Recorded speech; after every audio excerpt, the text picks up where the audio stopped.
젊을 때는요, 젊음이 영원할 것 같은데 우리가 살다 보면은 청춘이 그리 길지 않다는 것을 알 수 있습니다. 그래서 솔로몬이 11장 9절에서 지금 12장인데요. 11장 9절에서 이렇게 이야기해요. 청년들에게 젊음이 그렇게 길지 않으니까 너희 젊음을 즐거워하고 기뻐하라. 마음이 가는 대로 눈에 보이는 대로 따라 살아라. 이렇게 이야기해요. 인생에 대한 어떤 두려움, 걱정 다 내려놓고 인생에서 가장 황금기 같은 젊은 날에 너희들에게 있는 특권, 젊은이들에게 있는 특권, 젊음, 그리고 즐거움, 열정, 이것을 마음껏 누리고 만끽하고 한번 꿈을 펼쳐보라, 이렇게 말하고 있습니다. 그렇다고 타락한 육신의 어떤 생각이나 마음을 쫓아서 쾌락을 즐기라는 그런 이야기는 아닙니다. 인생은 그리 길지 않기 때문에 고민하지 말고 주신 그 꿈을 향해서 마음껏 펼쳐보라는 이야기죠. 하나님 안에서 마음에 가는 것이 있어요. 하나님께 주시는 그런 마음이 있어요. 저희 젊은이들에게. 그것이 있다면 주저하지 말고 그 꿈을 향해서 한번 달려가 보라는 거예요. 눈에 보이는 그 꿈과 비전을 품고 열정을 가지고 힘있게 살아보라는 거예요. 다만요, 어떤 즐거움을 쫓든지 또 무엇을 원하고 쫓아 달려가든지 하나만 기억하라는 거예요. 마지막 날에 하나님의 심판이 있다는 것. 이 하나님의 심판이 있다는 것만 기억하고 하나님 안에서 마음껏 너희 꿈을 펼쳐보라, 이렇게 솔로몬이 우리에게 들려줍니다. 청춘의 시기가 금방 지나가기 때문에 지나가고 나면 또 우리가 앞으로 하나님 앞에 서게 될 날을 생각을 해야 되겠죠. 젊은 이 시기에 또 열정과 비전이 있지만 이런 하나님의 심판이 없다고 생각한다면 이 젊은 날이 어떻게 되겠습니까? 죄로 오염되고 부패가 되겠죠. 젊음의 이 시기를 소중하게 보내야 되는데 하나님 앞에 서게 될 날을 우리가 기억하지 못한다면 이 젊음을 소중한지 모르고 낭비하고 말 것입니다. 그렇기 때문에 하나님의 심판을 기억하고 여호와 하나님을 기억하고 그분을 경외하라, 이렇게 솔로몬이 우리에게 계속해서 이야기를 하고 있는 것이죠. 노경호 우리 집사님께서 늘 새벽 예배를 드리는데 우리 집사님이 보시기에는 저나 여러분이나 다 청춘일 거예요. 아직 젊다, 이렇게 생각하실 것 같아요. 특별히 이제 저희 교회는 젊은 청년들이 많아서 참 감사한 것 같아요. 오늘 새벽 예배도 우리 젊은 청년들이 와 있어서 정말 감사한데 우리 교회에는 이렇게 젊은이들이 많아서 참 복된 교회라고 생각이 됩니다. 우리가 한번 기억할 것은 뭐냐면 우리 젊은이들이 이 젊은 시기를 누릴 수 있는 특권도 있지만 마음껏 누릴 수 있는, 만끽할 수 있는 특권도 있지만 그 젊음을, 우리에게 주신 젊음을 더 가치 있게, 더 아름답게 가꾸어 가야 할 책임도 있다는 거예요. 이 특권을 누리지만 항상 주신 이 젊음을 더 아름답게 가치 있게 갖고 가야 할 책임도 있다. 이것을 꼭 기억했으면 좋겠습니다. 이런 마음으로 청년의 시기를 보낸다면 중장년, 노년, 또 하나님 앞에 서는 그날까지 우리의 인생은 정말 축복된 인생이 될 것입니다. 아멘입니까? 너무 조용해서요. 자, 첫 번째 솔로몬이 이야기를 합니다. 청년의 때 창조자를 기억하라 라고 우리에게 명령해요. 1절에서 8절을 보고 싶은데 길기 때문에 1절하고 2절만 함께 읽어볼까요? 1절과 2절입니다. 시작. 젊은 시절에 너는 내 창조자를 기억하라. 고통의 날들이 닥치기 전에 인생에 낙이 없다라고 할 때가 오기 전에 해와 빛과 달과 별들이 어두워지기 전에 비 온 후에 다시 먹구름이 끼기 전에 그렇게 하여라.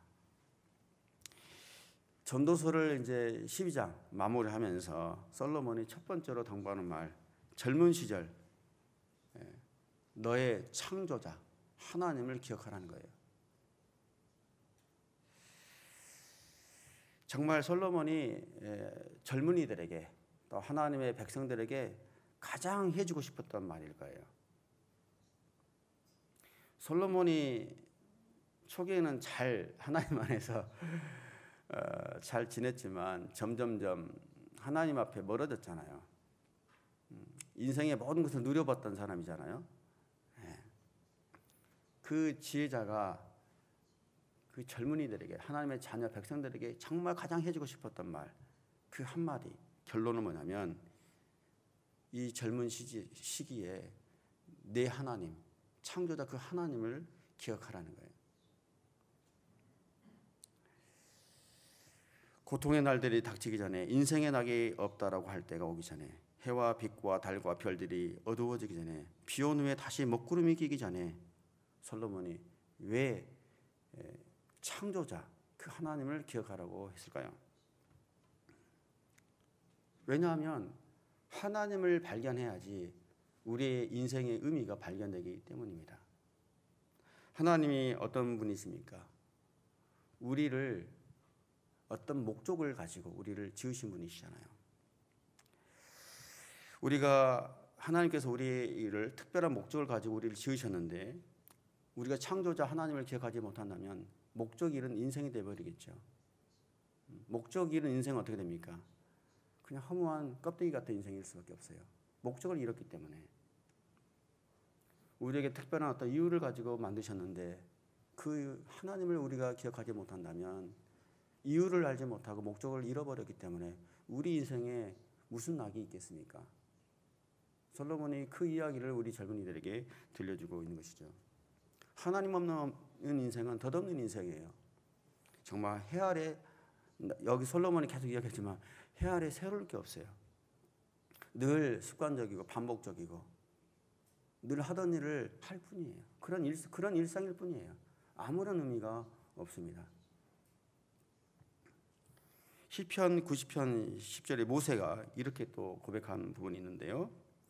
우리의 연수가 70이요 강건하면 80이라도 그 연수의 자랑은 수고와 슬픔뿐이요 신속기간에 우리가 날아갑니다. 이렇게 고백하고 있어요. 모세가 오래 살았잖아요. 오래 살았죠. 근데 이처럼 인생은 그냥 금방 스치고 지나간다는 거예요. 한순간에 끝나버릴 그냥 허무한 것이 인생이다라고 고백하고 있습니다. 솔로몬이 계속해서 반복해서 이야기하지만 인생은 그냥 지나치는 안개와 같다. 바람과 같구나. 이런 고백을 하고 있는 것이죠. 그래서 솔로몬이 이 순식간에 사라져버릴 인생을 이렇게 표현해요. 3절에 보게 되면 3절 한번 보실까요? 그때가 되면 집 지키다가 손이 떨리고 다리에 힘이 빠져 엎어지고 이가 몇 개 안 남아서 씹지 못하고 눈이 침침해져서 창문 밖으로 보이는 게 없어진다. 너무 실감나는 표현 아니에요? 사실적인 표현이죠. 저도 조금씩 아직은 젊은데 이렇게 글자가 점점점 안 보여서 안경을 벗었다가 썼다가 많이 하거든요. 안 보이더라고요. 이렇게 노안이 와가지고 눈을 이렇게 시력이 나빠지는 거 보면서 내가 나이가 들어가고 있구나 이런 생각을 좀 하게 되더라고요. 저도. 근데 오늘 솔로몬이 너무 표현을 잘했어요. 이도 몇 개 안 남아가고 씹지도 못하고 눈이 침침해서 창밖으로 보이는 게 없다는 거예요. 4절 5절도 비슷한 인생의 말미를 그렇게 표현하고 있는데 특히 5절 있는데 5절만 같이 한번 읽어볼까요? 5절입니다. 또 높은 곳을 두려워하게 되고 길에 다니기조차 무서워하며 머리 위에는 허옇게 꽃이 피고 메뚜기도 짐이 되며 욕망의 더는 일어나지 않을 그때가 되면 사람은 자신의 영원한 고향으로 가고 조문객들이 슬퍼하며 거리를 다니게 될 것이다. 정말 인생이 그렇죠. 시간이 지나면 길에 다니기조차 무섭고, 그렇죠. 메뚜기조차도, 이 가벼운 메뚜기조차도 짐이 된다는 거예요. 그렇게 기력이 쇠약해지고, 그런 때가 되면 조문객들이 여기저기 다닌다는 거예요. 초상집을 오고 가며 그런 길거리에 그런 분들, 그런 사람들로 가득 차게 될 것이다. 너무나 공감 가는 이야기입니다. 그렇다면 여러분, 하나님께서 우리에게 허락하신 인생이 이처럼 더럽고 허무한 인생일까요? 아무 의미 없고 덧없이 사라지고 말 인생이 우리에게 주어진 인생일까요? 솔로몬이 이런 이야기를 하고자 전도서를 썼을까요? 그렇지 않을 것입니다. 8절의 말씀을 보시면요, 8절의 말씀처럼 하나님을 기억하지 않으면 인생은 정말 허무한 거예요. 그렇지만 반대로 하나님을 기억한다면 인생의 의미가 달라진다는 거예요. 하나님을 만나면 인생은 달라진다는 거예요. 인생에 가치가 생기고 의미가 생긴다는 것입니다. 왜냐하면 우리 인생을 지으신 하나님이, 우리의 인생을 지으신 하나님이 목적을 가지고 있잖아요. 어떤 목적을 가지고 우리를 지으셨잖아요. 그 하나님 우리가 찾기만 한다면, 만나기만 한다면 우리 인생은 달라지죠. 그 하나님이 영원한 분이시고 말씀을 신실하게 지키시는 분이시고 날마다 우리를 성령 안에서 새롭게 창조해 가시는 그런 분이시잖아요. 그렇기 때문에 날마다 일상적으로 반복하는 그런 어떤 삶이 아니라 하나님을 만나면 우리 인생은 날마다 새로워질 수밖에 없는 것이죠. 그래서 하나님을 만나라는 거예요. 그 목적을 가지고 계신 하나님을 만나야 된다는 것입니다. 그것을 젊은이들에게 솔로몬이 힘주어서 이야기하고 있습니다. 그 하나님을 만나게 되면 우리 인생에 즐거움이 생겨요. 기쁨이 생겨요. 행복이 생겨나요. 그리고 그 하나님을 만나면 어떻게 됐습니까? 우리가 점점점 죽어가는 인생이 아니라, 점점점 죽을 자가 아니라 하나님 안에서 영원히 살 자가 되는 거예요. 아, 인생이 다 지나갔구나. 힘도 없고 돈도 없고 친구도 사라지고 내 인생도 다 이렇게 저물어 가는구나. 이런 삶을 사는 것이 아니라, 하나님을 만나면 그게 아니라 하나님 안에서 영원한 삶을 살고 있는 것이고 영원히 살 것을 희망하게 된다는 것이에요. 그래서 오늘 하루가 즐겁고 기쁨이 있다는 것입니다. 그 기쁨을 회복하여라. 그 목적을 발견하라 라고 솔로몬이 우리에게 오늘 이 아침에 우리에게 들려주는 하나님의 말씀입니다. 저도 이렇게 청소년의 시기, 청년의 시기를 보내왔는데 지금도 청년인지는 모르겠습니다. 우리 집사람들이 보시기에는. 근데 저도 50대가 됐기 때문에 그렇게 젊은 날은 아닌데, 젊은 시기에 가장 힘들었던 게 뭐냐면 저에게는 열정이 있었어요. 전에도 제가 우리 순장님들한테 고백했지만 저에게는 엔진이 있었어요. 좋은 엔진, 달리고 싶은 엔진이 있었어요. 성능 좋은 엔진. 정말 열정이 있었어요. 근데 중요한 것은 운전대가 없다 보니까 어디로 가야 될지 모르는 거예요. 무엇을 위해서 살지? 무슨 목적을 위해서 내가 나가야 되지? 나는 누구지? 내가 어떤 인생을 살아야지 의미가 있지? 이 고민을 한 10수년을 했던 것 같아요. 10대 후반부터 시작해서 30대 중반까지 한 것 같아요. 정말. 그래서 밤마다 괴로웠어요. 잠자는 게 괴로웠어요. 철야를 하면서 열심히 일을 했어요. 열심히 사역도 했어요. 근데 분명하게 내 목적을 모르겠으니 정말 괴롭더라고요. 잠을 이룰 수가 없더라고요. 그래서 저는 정말 그 시기를 어떤 측면에서는 이렇게 보람 있게 같이 의미 있게 살지는 못했어요. 늘 방황했어요. 열심히 일은 했죠. 그렇지만 내 마음은 늘 방황이 있었어요. 그래서 운전대를 찾지를 못하니까. 근데 하나님을 인격적으로 만나면서 내가 누구이고 내가 무슨 목적을 위해서 살지를 내가 알겠더라고요. 그 운전대가 바로 잡히니까 이 엔진이 제대로 먹히는 거예요. 이제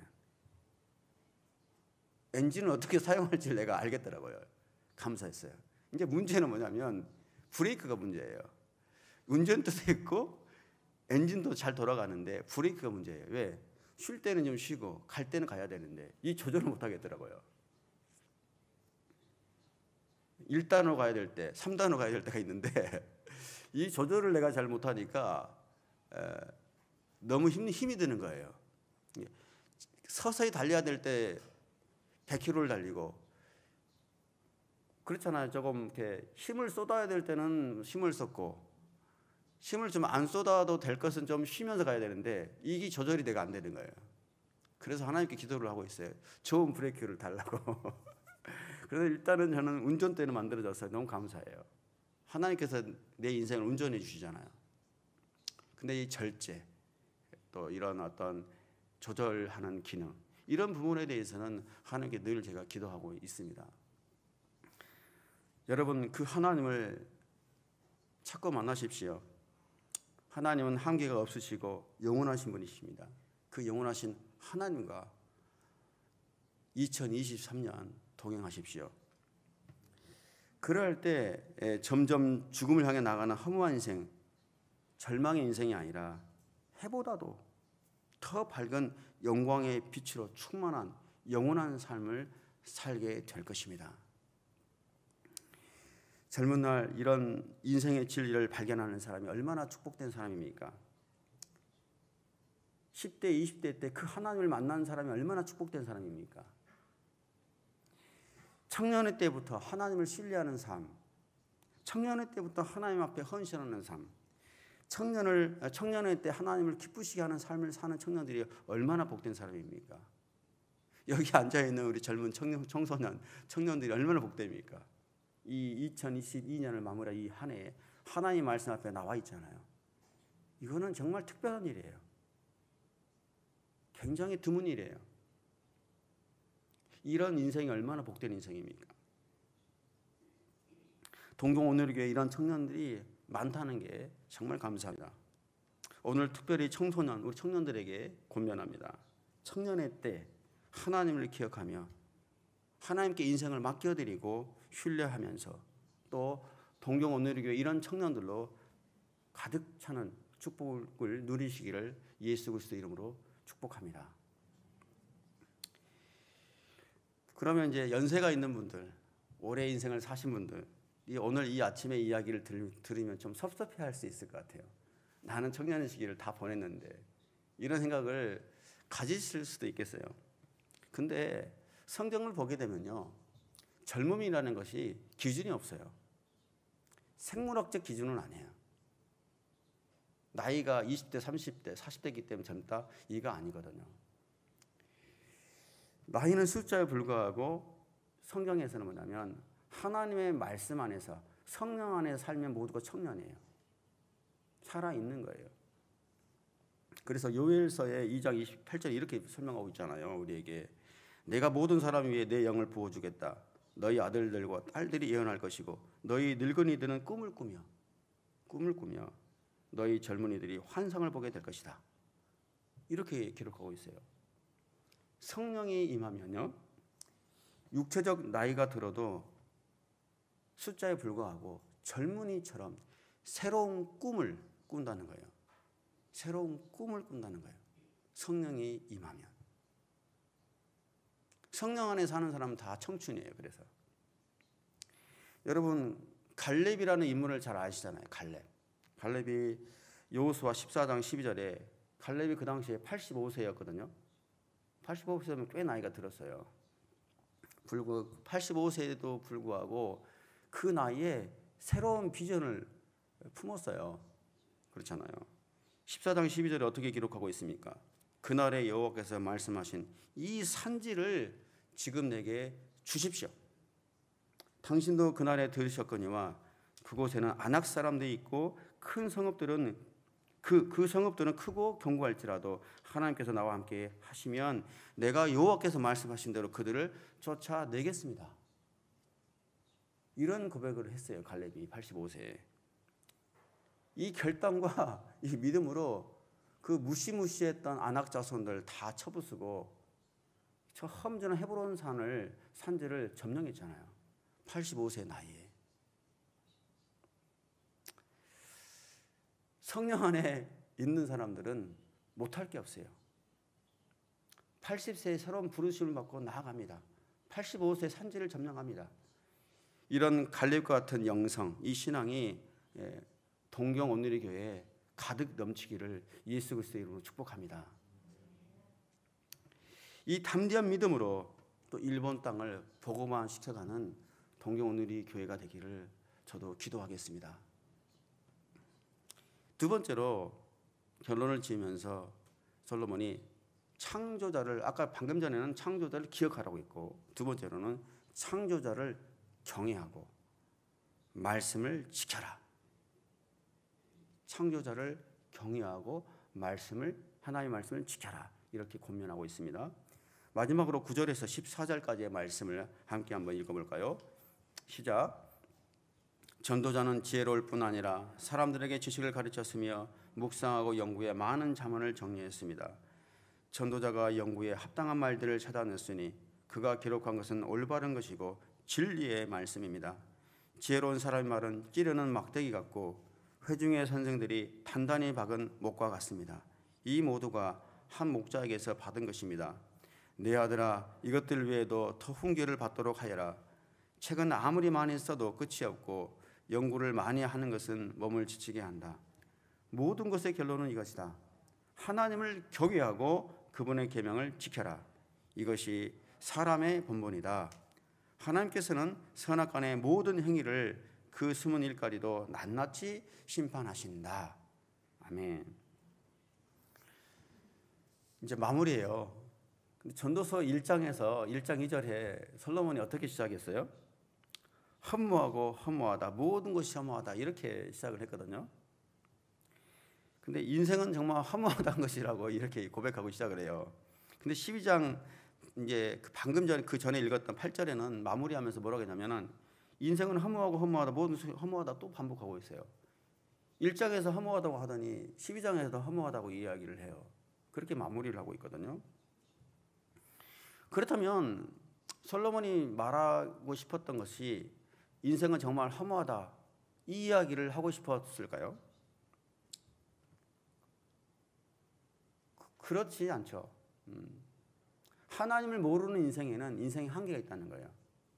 하나님을 모르면 아무리 열심히 살아도 아무리 최선을 다해서 선행을 베풀고 정말 올바른 삶을 살아도 덧없다는 거예요. 인생의 허무함을 느낄 수밖에 없다는 거예요. 외로울 수밖에 없다는 것입니다. 그래서 하나님을 모르는 인생에는 한계가 있으니 그 인생의 한계를 직시해 보라는 거예요. 똑바로 보라는 거예요. 하나님 없는 인생은 이처럼 허무하고 점점점 약해질 수밖에 없고 소멸해가는 인생일 수밖에 없다라고 12장에서 다시 한번 솔로몬이 반복하고 있는 것이죠. 그래서 솔로몬이 하나님을 기억하고 두 번째로 하나님을 경외해라. 하나님을 예배해라 라고 명령을 합니다. 9절에 보면 본인을 이렇게 설명하고 있어요. 전도자는 지혜로울 뿐 아니라 사람들에게 지식을 가르쳤으며 묵상하고 연구에 많은 자문을 정리했다라고 해요. 자신을 전도자라고 표현하면서 많은 자문들을 기록했다고 되어 있어요. 실제로 열왕기상 4장 30절에서 34절의 내용을 보면요. 솔로몬에 대해서 기록이 되어 있는데 솔로몬은 동방의 모든 지혜자보다도 더 지혜롭고 이집트의 모든 지혜자보다 더 뛰어난 당대 최고의 지혜자였어요. 뿐만 아니라 솔로몬은 3,000개의 자문을 이렇게 지었어요. 기록했어요. 그리고 1,500개의 시편을 노래했던 사람이에요. 뿐만 아니라 모든 식물, 또 동물, 새들, 물고기 이런 부분에 대해서 굉장히 박식했던 사람이에요. 솔로몬은 모든 책을 다 섭렵했고 모든 식물과 동물들을 다 지켜봤고 연구해 본 사람이에요. 그 정도로 지혜롭고 똑똑했던 사람이에요. 그런 지혜가 있었기 때문에 세상의 모든 사람들이 솔로몬의 그 지혜를 듣고 싶어서 몰려왔잖아요. 솔로몬에게 이야기를 듣고 싶어서. 그래서 오늘 이야기를 하는데 솔로몬이 정리한 잠언들이 많았는데 이 잠언들은 다른 게 아니라 하나님을 경외하는 삶이 얼마나 복된가, 하나님을 경외하는 삶이 얼마나 복된가를 증거하는 잠언들입니다. 그런 진리의 말씀이라는 것이죠.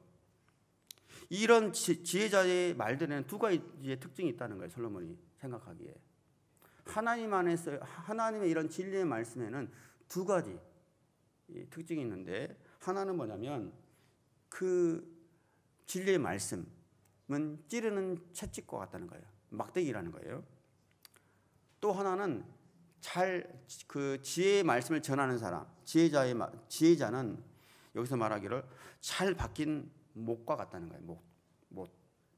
무슨 이야기냐면은 그 유대인들은 어떤 민족입니까? 양들을 치는 유목민이잖아요. 그래서 진리의 말씀, 이런 잠언 같은 이런 진리, 하나님의 말씀은 양들을 치는 막대기다.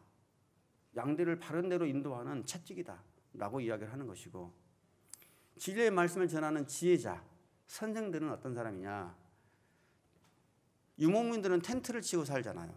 텐트가 바람에 흔들리지 않도록 땅에 잘 박아놓은 못과 같다는 거예요. 못. 흔들리지 않도록. 참 적절한 표현이죠. 하나님의 말씀은 우리에게 바른 대로 인도하는 막대기이고, 저처럼 하나님의 말씀을 전하는 사람, 또 하나님의 말씀을 전하는 부모님, 선생님들은 우리 청춘들이 젊은 시기에 방황하지 않도록, 흔들리지 않도록 잘 고정해 놓은 못과 같다는 거예요. 왜냐하면 그런 진리의 말씀과 그 선생들은 한 목자에게서 났기 때문에, 한 목자가 누굽니까? 하나님으로부터 나온 것이기 때문에 우리 인생에게 굉장히 도움이 된다는 거예요. 인생을 바르게 인도하고, 하나님의 말씀은, 또 하나님의 말씀을 전하는 선생과 목회자와 부모님들은 여러분들을, 젊은 청춘들을 바람으로부터 지켜주는 천막 같은 그런 어떤 역할을 하고 잘 흔들리지 않는 못처럼 지켜준다는 거예요. 얼마나 귀한 말씀입니까? 반면에 솔로몬이 많은 책을 써보고 수많은 지식을 얻기 위해서 연구해봤지만, 하나님을 떠난 세상의 지식과 학문, 하나님을 모르는, 하나님을 거부하는 세상의 지식과 학문은 몸을 더 괴롭히고 지치게 한다는 거예요. 모든 학문을 다 연구해봤지만은 내 몸만 힘들어지고 지칠 뿐이다. 하지만 하나님의 말씀은 우리의 지친 영혼들을 깨우고 살린다. 하나님의 말씀은 우리 영혼을 살리고 깨운다 라는 것을 솔로몬이 체험했다는 것입니다. 당대 최고의 지혜자가. 그래서 결론을 내립니다. 솔로몬이 13절에 모든 것의 결론은 이것이다. 하나님을 경외하고 그분의 계명을 지켜라. 이것이 사람의 본분이다. 하나님을 경외하고 하나님의 말씀을 지키는 것, 이게 우리 인생들의 본분이다 라고 결론을 맺습니다. 여러분, 하나님을 경외하고 하나님의 말씀을 지키는 것이 다른 게 아니라 인생의 허무하다 하는 인생을, 그 인생의 허물을 극복할 수 있는 길이라는 거예요. 하나님을 찾는 것이, 하나님을 기억하는 것이, 하나님을 경외하는 것이, 하나님의 말씀을 지키는 것이 우리의 인생의 허무함을 이겨내는, 극복할 수 있는 방법이라는 거예요. 그 방법 외에는 없어요. 왜? 하나님이 우리 인생의 목적을 가지고 있기 때문에. 하나님을 경외하는 것이 지혜의 시작이고 끝이며 결론입니다. 따라서 늘 하나님의 말씀을 마음에 품고 지키는 것이죠. 이게 인생의 결론이니까. 그렇기 때문에 하나님을 기억하고 경외하는 방법은 하나님의 말씀을 지키는 것이잖아요. 말씀을 듣는 것이잖아요. 말씀대로 사는 것이잖아요. 이 말씀대로 살기를 솔로몬이 오늘 힘주어서 말하고 있는 것입니다. 하나님을 경외하는 것, 진리의 말씀을 지키는 것, 바로 이것이 저와 여러분, 이 세상의 모든 사람들이 지켜야 할, 마땅히 지켜야 될 본분입니다. 2022년을 마무리하고 또 2023년을 맞이하는 오늘 이 아침에 이 전도서를 통해서 만물의 창조자이신 하나님을 기억하고 하나님을 경외하고, 그것은 곧 하나님의 말씀을 지키는 것인데 하나님의 그 말씀을 신실하게 지켜갈 것을 새롭게 결단하며 나아가는 저와 여러분들이 되시기를 예수 그리스도의 이름으로 축복합니다.